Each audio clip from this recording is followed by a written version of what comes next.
Hey everybody, before this video gets going, last week prior to Jennifer and I heading up to Santa Cruz to do this video, it's the only reason we went up there was at the behest of one of the subscribers. I'm sorry, I don't remember which one. Someone suggested I go up there and look at that. So we planned a trip to go up there and look at it. But the week prior to us going, I was so busy. I had zero time to do any studying, any research, any history of the place.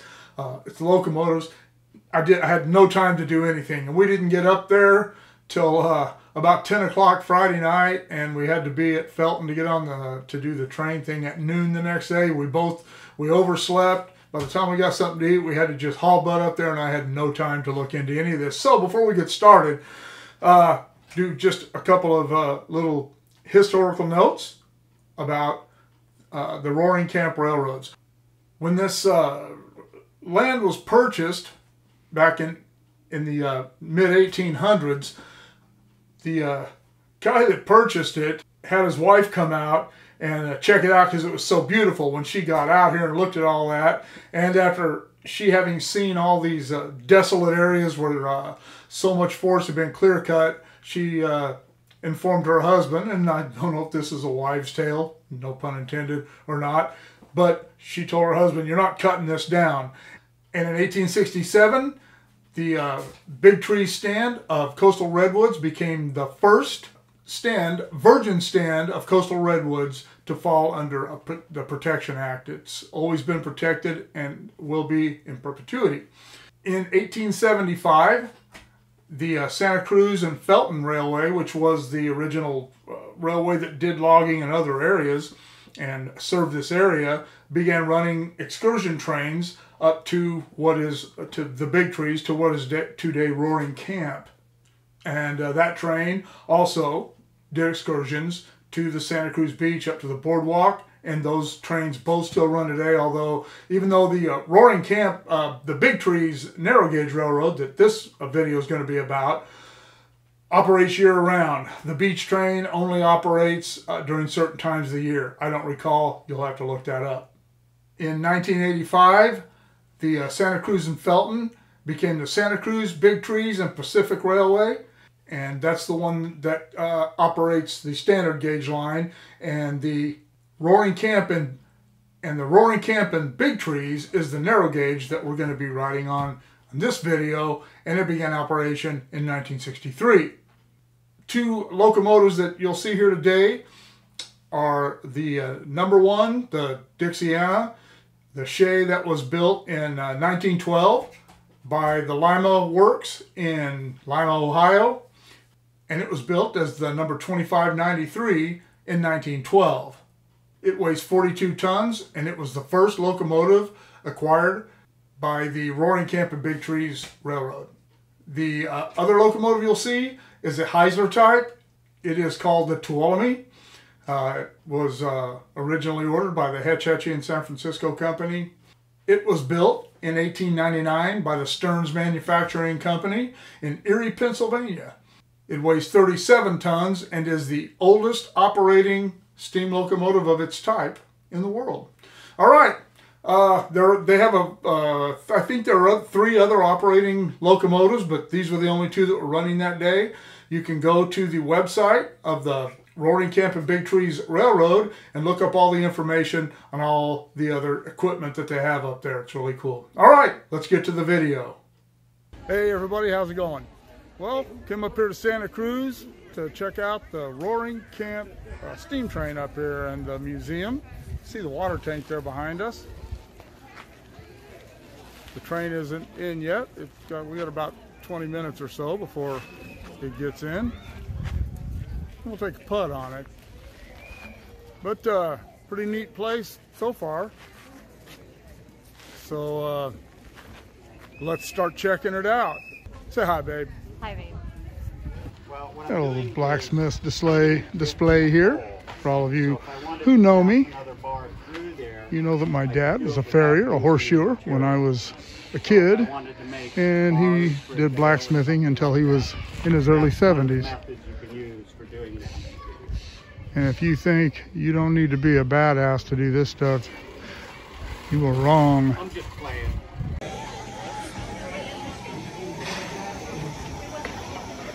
Bret Hart Hall, Opera House Meeting Hall. You can actually rent that out for special occasions. And there are other places around here. We'll check those out and we go by them. But you can actually have parties and things here.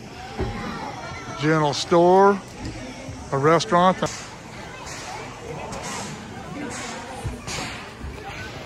And the most important building here, the bathrooms.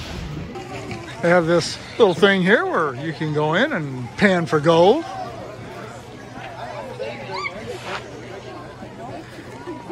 I'd say pretty neat for the kids, but looks like some adults are having fun too.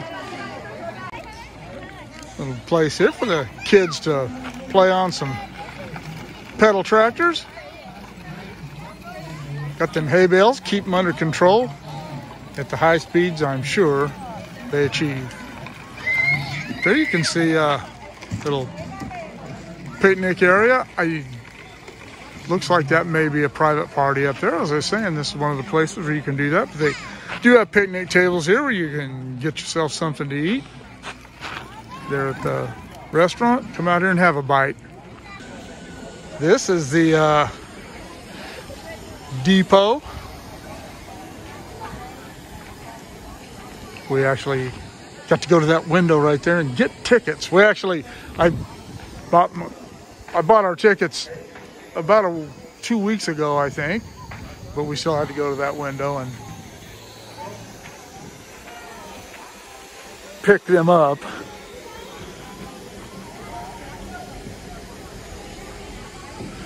All right, the depot. All right, here it comes.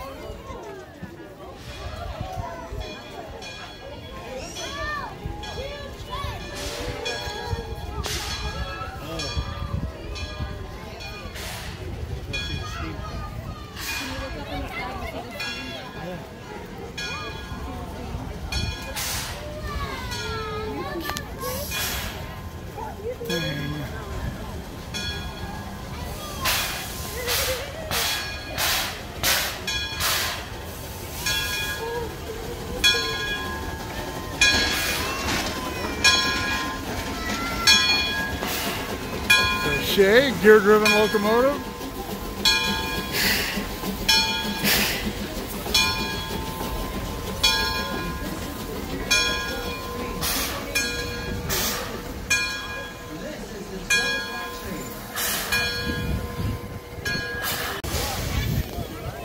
See the excitable crowd.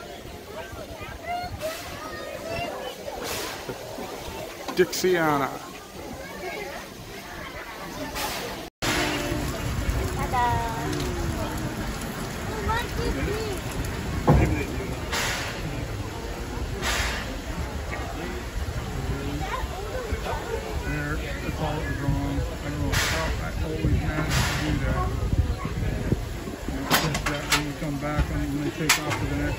Leave it a sec. Wait till we start moving. Now I'm gonna get really tired. There we go. And away we roll.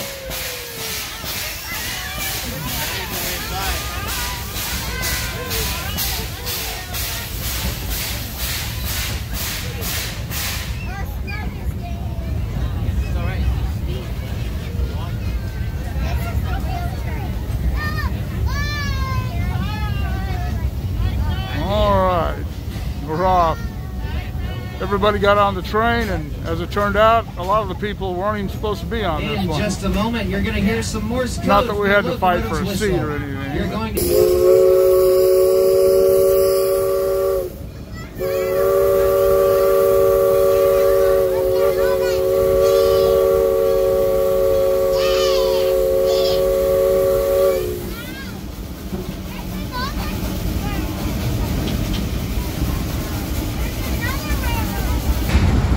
With these trees being so incredibly tall, you'd think they'd have some nice deep roots to keep them from falling over. Well, they don't. The roots on these trees only go down about 8 to 15 feet. They then turn up towards the surface of the forest floor and spread up to 200 feet in every direction around them, interlocking with all the other redwood trees around them as well. making an okay foundation for these incredibly tall trees to hold onto the dirt with. Now the reason why the roots are so shallow has to do with the reason why these trees only exist 8 to 10 miles from the coast of the Pacific Ocean. All that has to do with the fog. Every night the fog rolls in over these trees, and what isn't immediately collected into the leaves or bark of the redwood will then collect up on those needle-like leaves, where that excess fog will then drip down to the forest. Skunk Junction.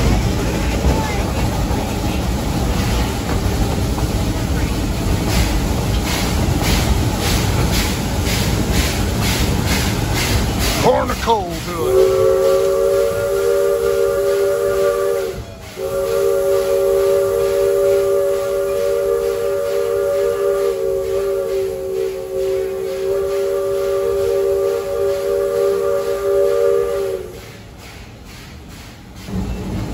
Positively no admittance. Oh, we better turn around and go back.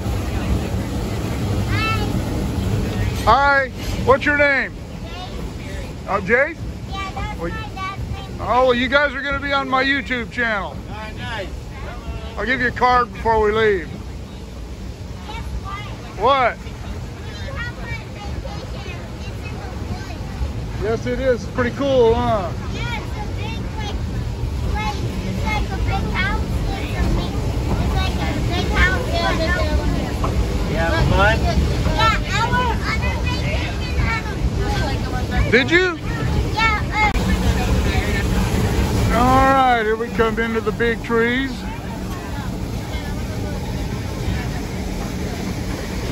You saw the piece I did on the Fort Bragg Skunk Road. I'll link that in the description below.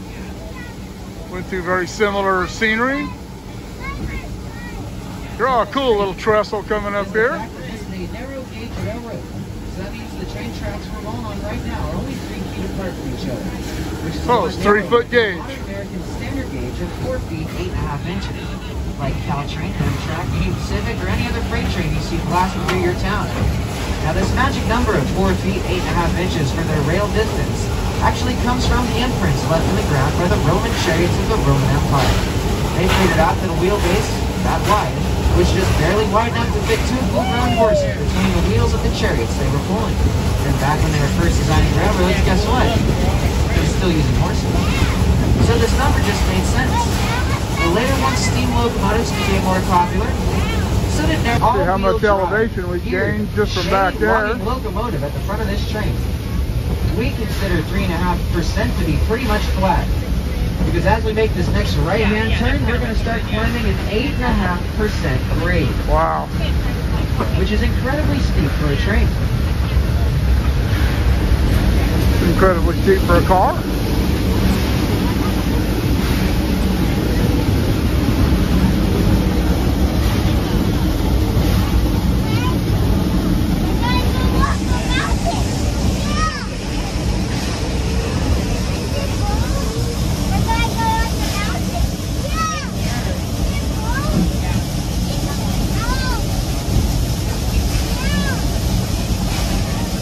You can hear how hard the locomotive's working.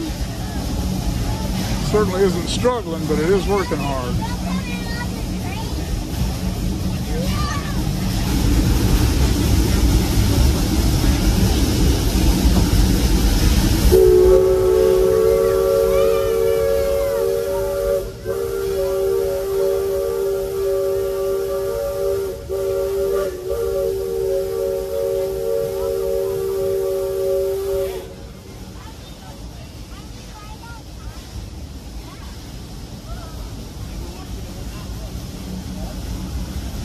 This is a bike path or a hiking path. Seen both on it. Grizzly Flats.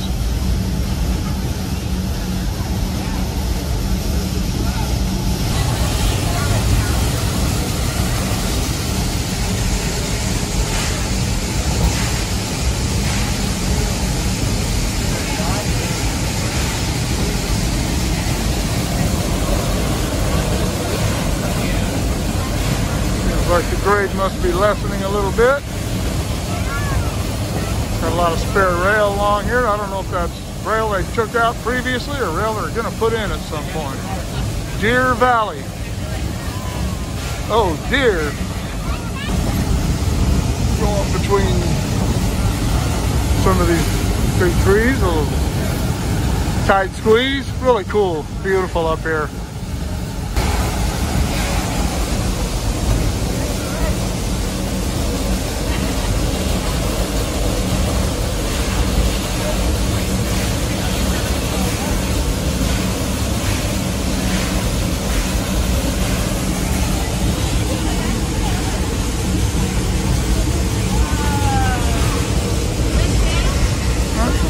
Conductor went somewhere. Gonna catch the back of the train, I guess.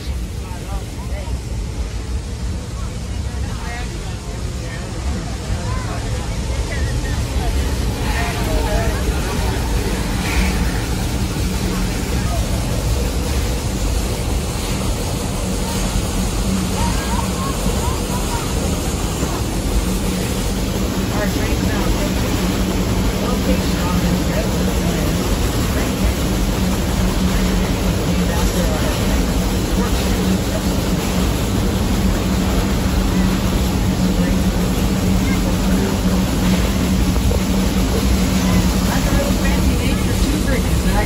Over each other.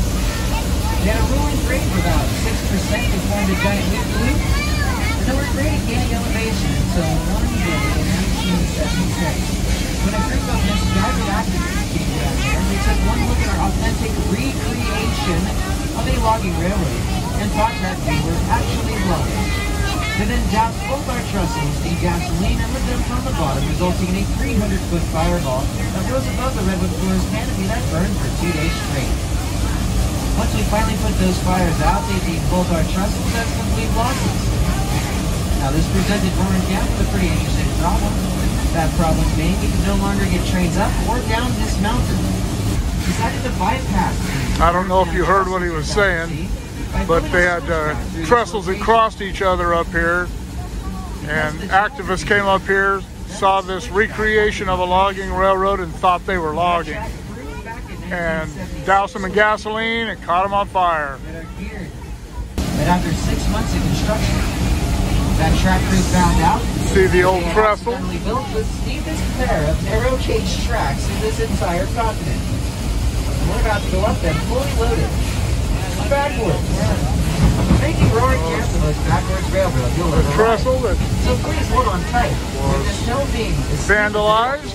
There's the other part of it right there, see, babe? You rarely make it up this in one try. It usually takes about 2 or 3 attempts to make it up this hill. The train will start slipping, will stall out, and have to go down to the bottom and try again. What a shame. What an absolute shame.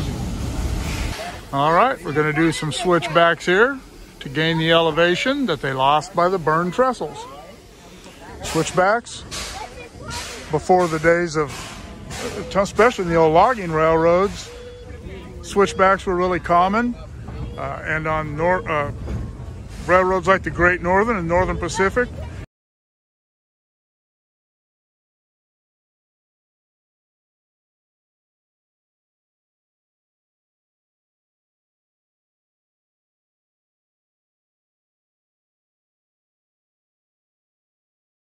used switchbacks before they built the Cascade Tunnel and some of the other major tunnels on those lines. This is where they back up a hill to another switch, then pull forward up another hill. Some of the old switchbacks had many switchbacks. I don't know how many this one's going to have, but you can see.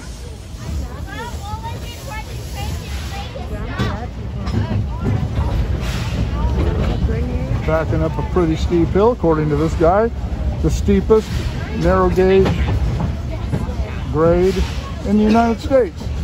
Or did he say the world? All right.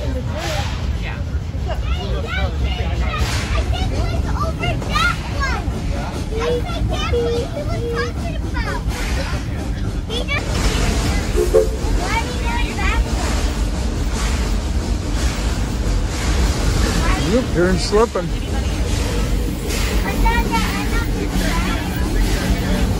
The moment our trains have moved, feel the slipping. Slipping a little bit up this hill. Slipping a lot up this hill. But with this large triangular shape, 178-acre piece of property never being locked, it's home to a whole little fuzzy woodland critters. They like to scurry away. Pretty soon we'll stop back here and then pull forward up that track there to continue gaining elevation. It doesn't look nearly as steep as this one.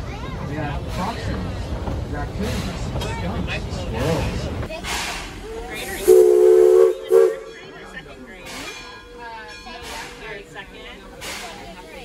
These are main students.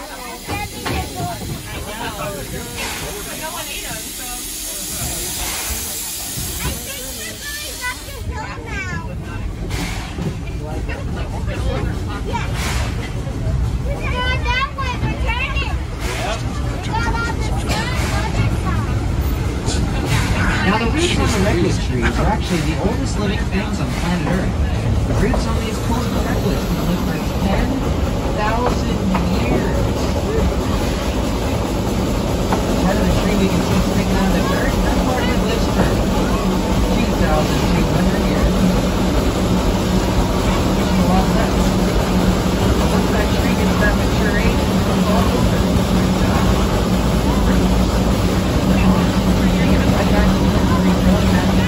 Standard type locomotives with the external rods, drivers, are pretty amazing pieces of engineering. But you know, some of these shade types, these are really cool.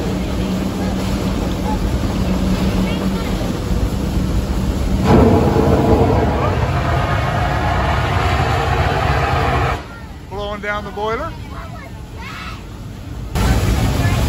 The fire will then take out any trees that are weak, sick, harboring diseases.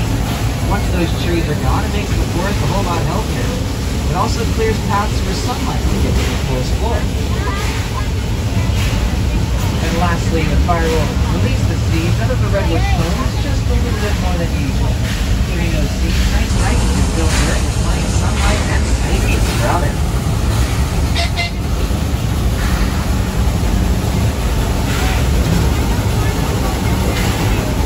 However, relying on fire to keep your station strong when your tree can be kind of dangerous. It's worth a lot of money, but also helps them on fire. It's known as Tangadaptive. Tangadaptive makes delivering these trees fire resistant, rot resistant, termite resistant, and rain. For all these reasons, these trees are worth a lot of money. For that reason, when the loggers saw these, old-growth redwood forest stretching as far as the eye can see. All they saw was giant pillars. By 1920, they had successfully clear-cut 95%. Wow, those trees, they must have got tired. Not because they were before 1960. It's because this forest has been standing here for over 2 million years. Unlocked. Leaves are green, let it be. That's point new. And in a moment, we're going to pass right by that 9,000-year-old Cathedral Grove or redwood tree. They'll be on the left-hand side of the train. But the engineers usually blow the whistle as they're going by it, so I'm going to tell you about it a little bit before that.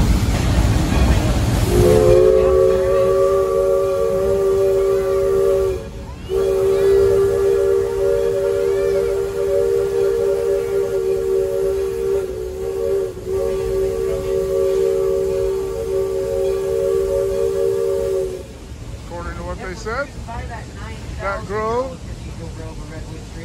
9,000 years old. That's cool. To visit that grove, once our train stops moving, Bear Mountain, we're home again. One whistle blast.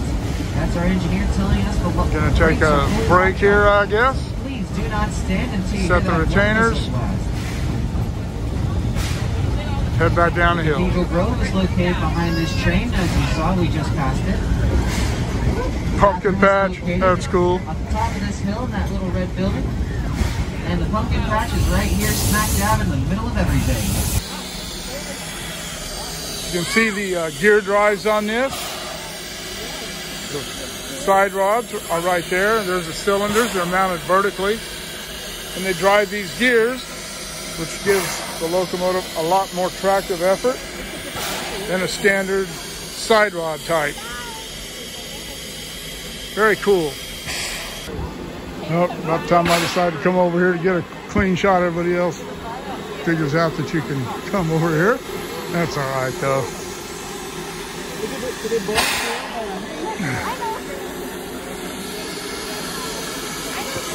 So yeah, that guy is the fireman.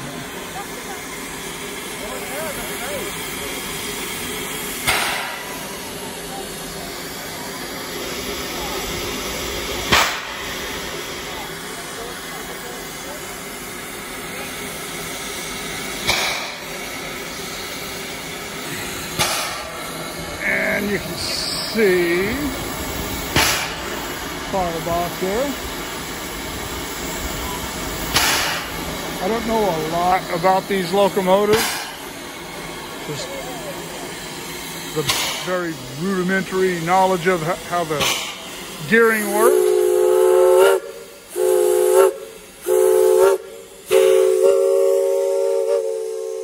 That means we got to get back on the train. All right. Boy.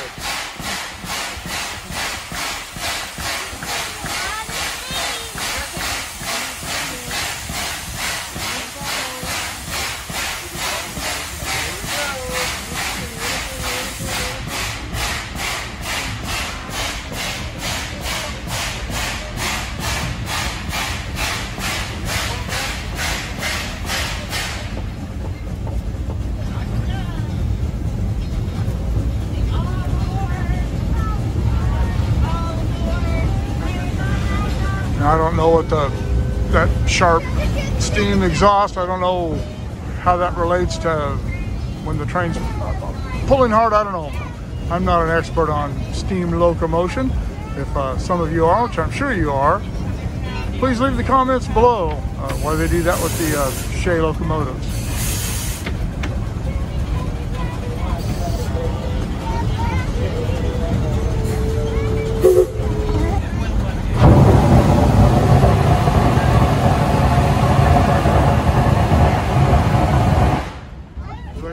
The boiler to clean out the residue that gathers in the bottom of the boilers and keeps things from getting gummed up.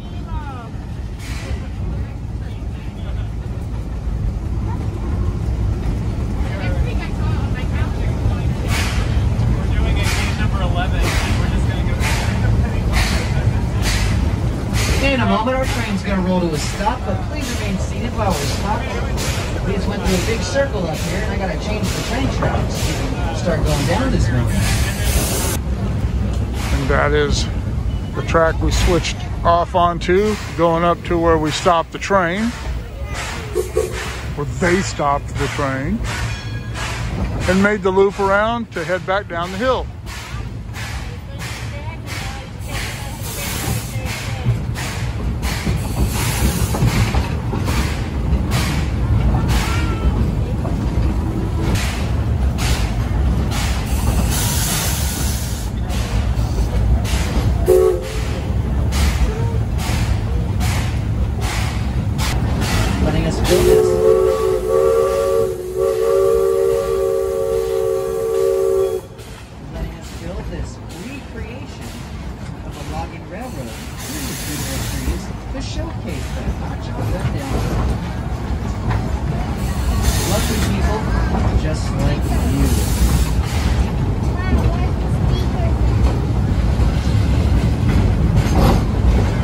Wager that is the former roadbed, now bike trail, that led to the trestles that were destroyed by the activists.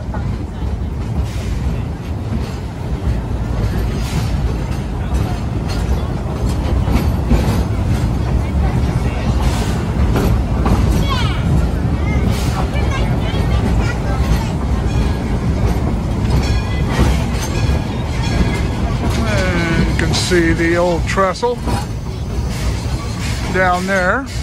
Rail. God, what a shame. That's heartbreaking.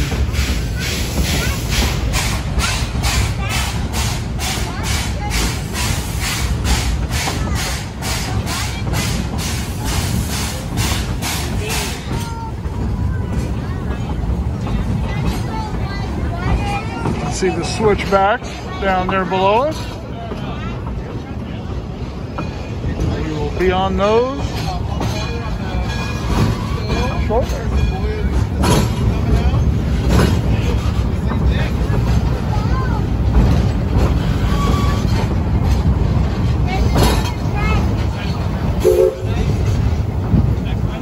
Keep your hands and your head inside the cars or you'll get it whacked off by one of those.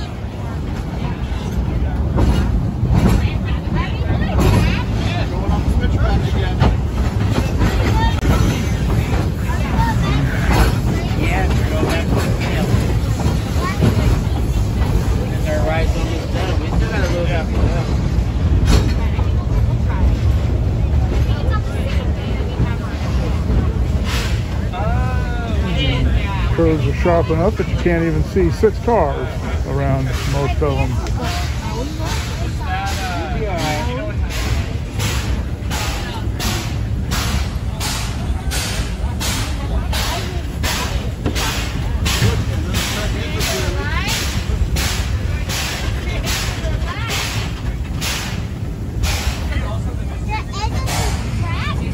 Track is over. Now we get off and we find our way home. Get it all walk down the mountain now. Watch over the push over. That's my beautiful sweetie heart. Right there, buddy. Put her mask down so I can see a smile.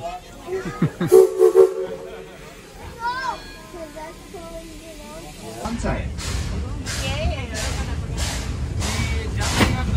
We have one of them. I didn't know that too.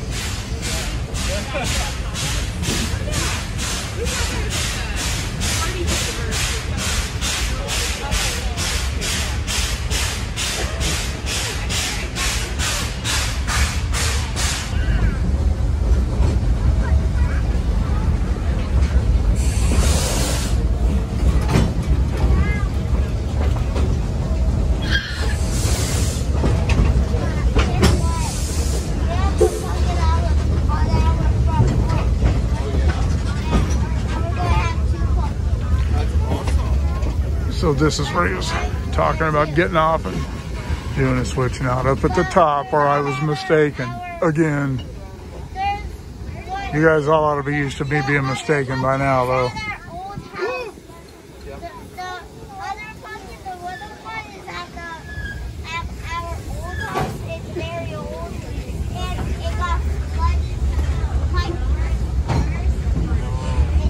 You can really get a sense of how steep this grade is right here.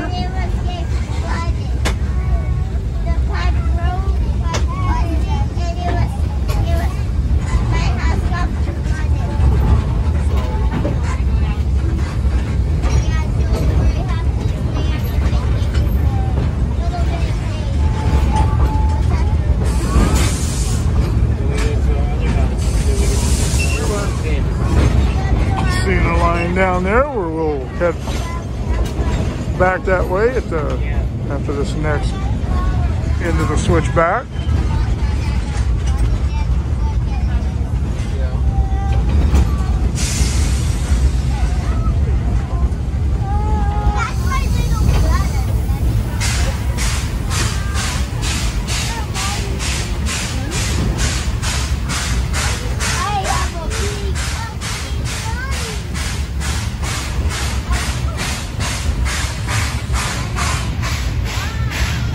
Destroyed trestle.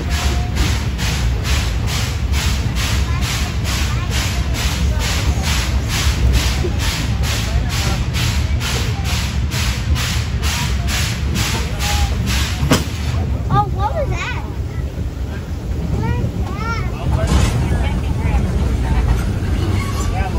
I was going to shout, "Oh, we're running away," but some people probably wouldn't think that was funny.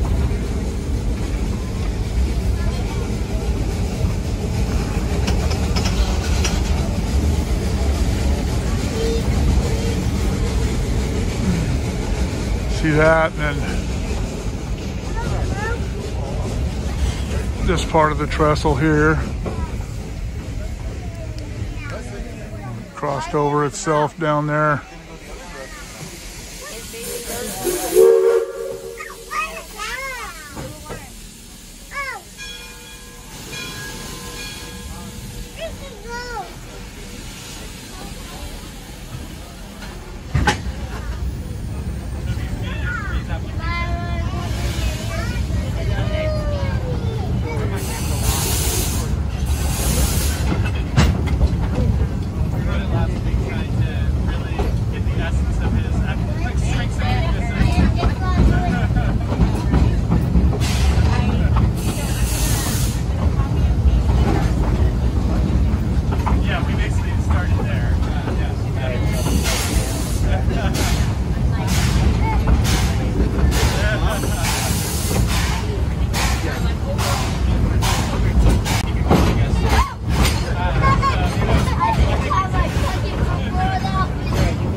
This is approximately an hour and a half ride up the top of the hill and back.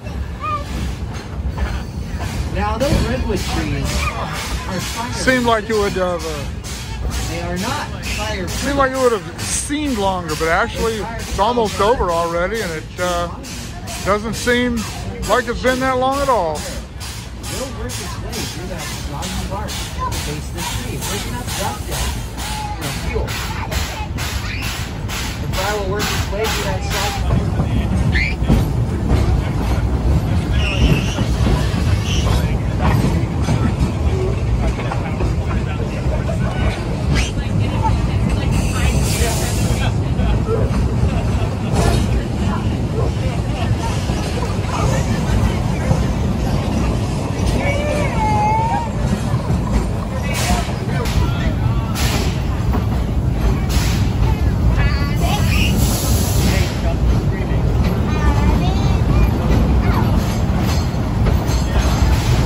Tight squeezes. Look at that.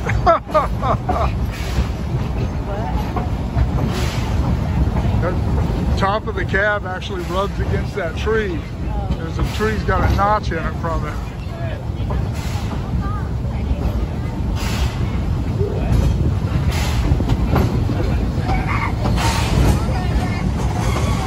Beautiful day. Feels like it's probably around 60 degrees, maybe a little warmer than that in the sun. And tomorrow, 100% chance of rain all the way from Santa Cruz to Bakersfield. Drive home in the rain, that's all right. I don't mind driving in the rain.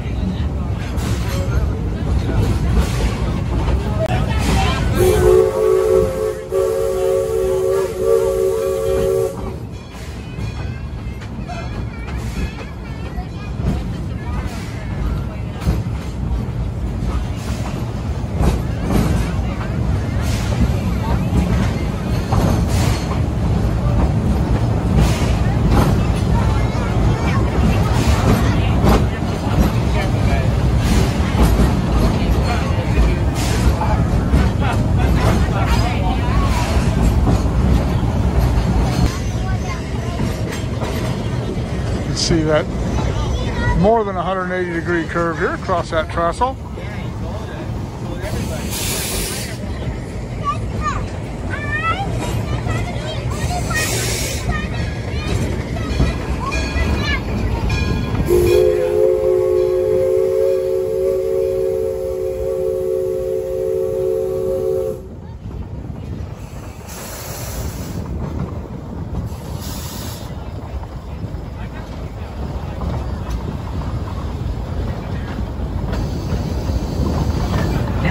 Ever used a teapot for an extended amount of time, or accidentally boiled a cold pot of water down to nothing, like I did last night.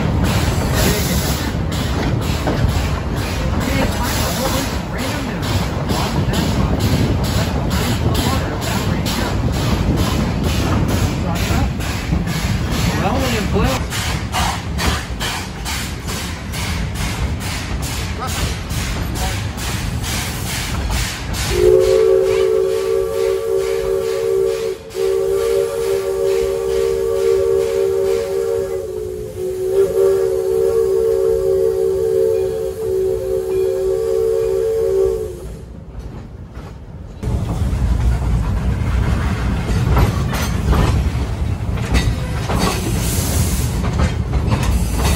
Heading back into the station.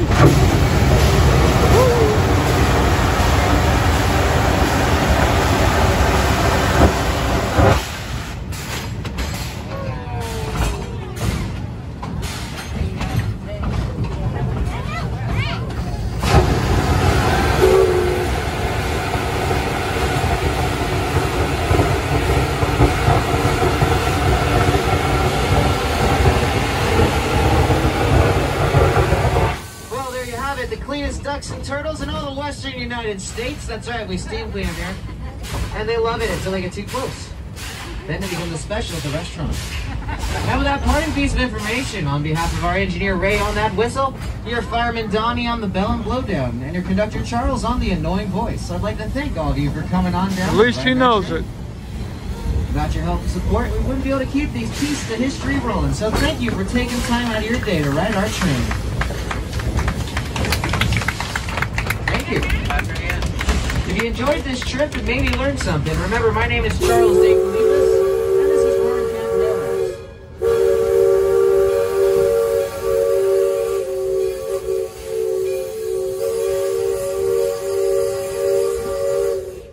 If you did not enjoy this trip, my name is not important, and this is Amtrak.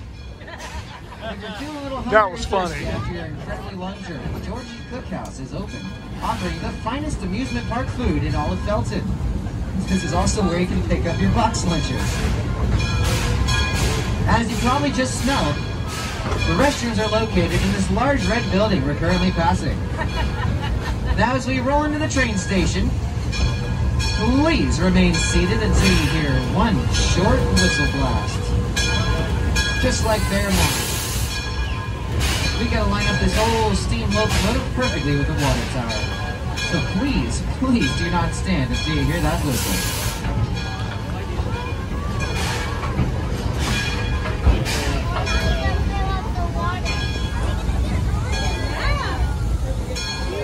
Alright, gonna water this tender up. I don't know if you heard when the narrator said that they used 700 gallons of water on this hour-and-a-half trip.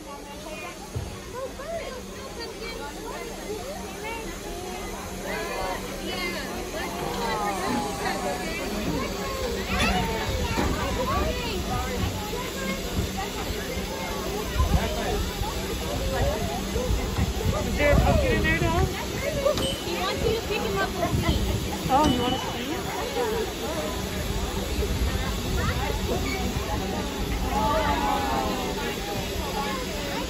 No, take it.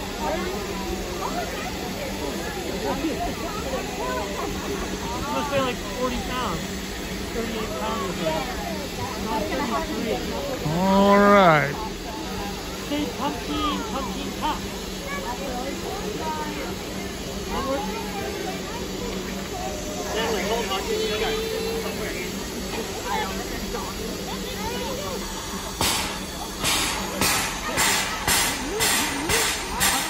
That's the sound I was talking about, but I'm not sure exactly what it's for, but he's over there doing something. Sure sounds cool, looks cool. Again, let me know in the comments below what's going on there. All right, he is done water. Didn't take long to put 700 gallons in that thing. All right.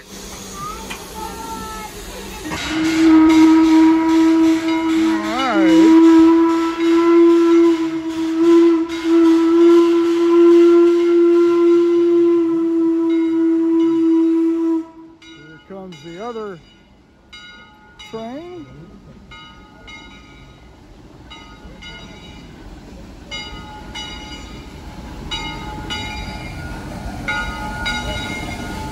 This is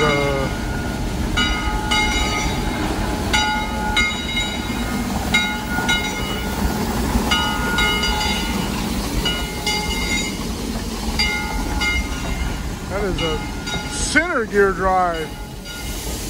That's cool. Gets up there and gets stopped. Go get a couple of shots of it from up there. All right, this is the inside of a Heisler Locomotive. This was built in 1899 and is the world's oldest operating of its type. That's awesome. What's your name? I'm Steve. Steve? I'm Tom. Tom? And who's the engineer and who's the fireman? We're both engineers, but I'm the engineer today. Oh, okay. Kind of like pilots and planes. I have the seniority. Awesome. How long you been doing this? Oh, the better part of the last 49 years. Awesome. How about you? Oh, about 16 years. Cool. Yeah. What a job. That's awesome. Well, all right. They let me come up here and check out the inside of this. Nice and warm. I'll bet this is a good job in the middle of the summer. Oh, this engine's not so bad in the summertime. The other engine's hotter. Oh, is it? Yeah. Cool. Because all the heat's up here. On the other end, the boiler's down about there. Oh. Cool. Well, all right, gentlemen, I will get out of your hair and let you get back to work. Thank you for letting me come up here, and thank you for the information. Absolutely, you bet. All right, well, you got the information from the guys up there about this locomotive. Very, very cool. I came over here on the other side and asked them to let me do it so nobody else would want to go up in there. I want to get a thingamajig started here with everybody wanting to do it. All right. 1899 Heisler Locomotive. Very cool.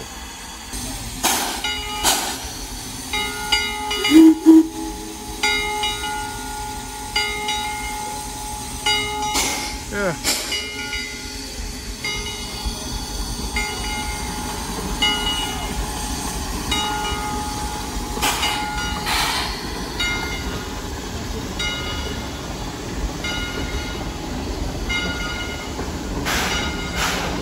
Parking lot is down that way, so when we leave I want to check out they got some other cars and stuff down there I want to look at.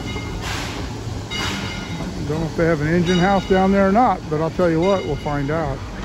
There's a Santa Cruz Big Trees and Pacific. I believe that this is one of the locomotives, and there's another one down there that do the beach train. This is a standard gauge railroad. I'm not sure if that's the case. I'm sure some of you know. Leave in the comments below if I'm right or if I'm wrong. No, that's the one that they let me up on. They're putting the Heisler in the engine house. Put her to bed for the night.